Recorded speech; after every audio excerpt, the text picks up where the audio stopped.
Identifying sentence error. Number 10 na tayo. Neither Jeric nor one of his friends are willing to accept the offer. A, B, C, D, or E. Alin ang mali?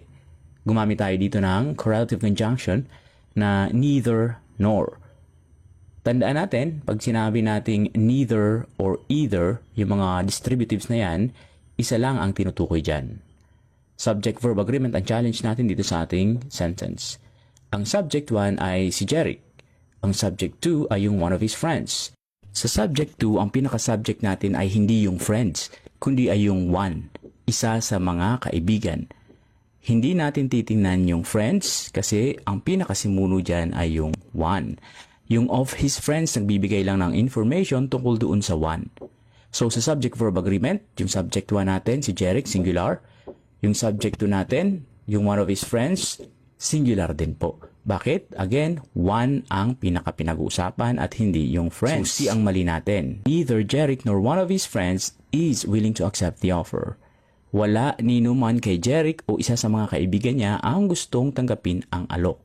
According sa rule, kapag gumagamit ka ng correlative conjunction na neither nor or either or, kung alin ang pinakamalapit na simuno sa verb, yun ang titingnan mo. So dahil yung subject 2, yun ang pinakamalapit sa ating verb, titingnan mo ang bilang niya kung singular or plural. Dahil singular yung one of his friends, one, ang ilalagay mong verb ay dapat na pang singular din. So, is.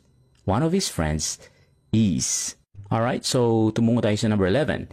Either of the boys are excited for the island hopping tomorrow.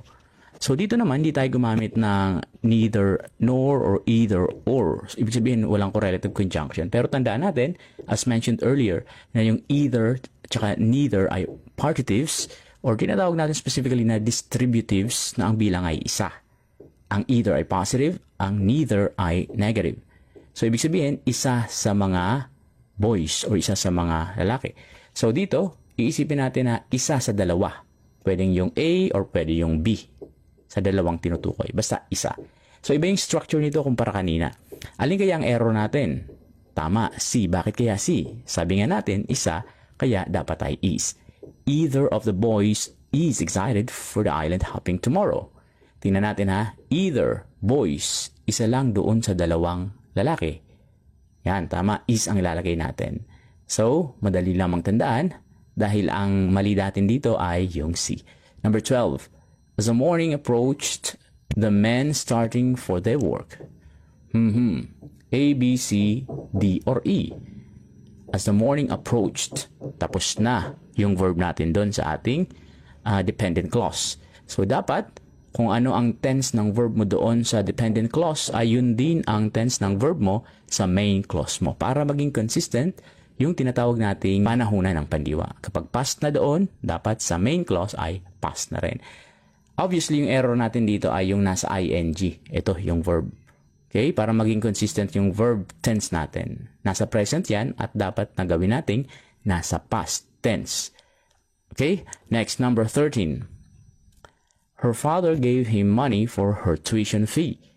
A, B, C, D, or E. Tama. Ang mali natin dito ay letter B. Sino ba ang nagbigay sa kanya ng pera para sa tuition fee? Yung kanyang tatay. Sino ba siya na binigyan? Babae siya kasi tingnan mo yung unang proform natin or pronoun. Her. So, dapat ito, yung binigyan ng tatay niya, her din kasi siya yon, yung babae. So, pronoun consistency dito, her father gave her money for her tuition fee. Pronoun consistency. Be careful po sa mga ganito. Easy peasy, right? Follow for more.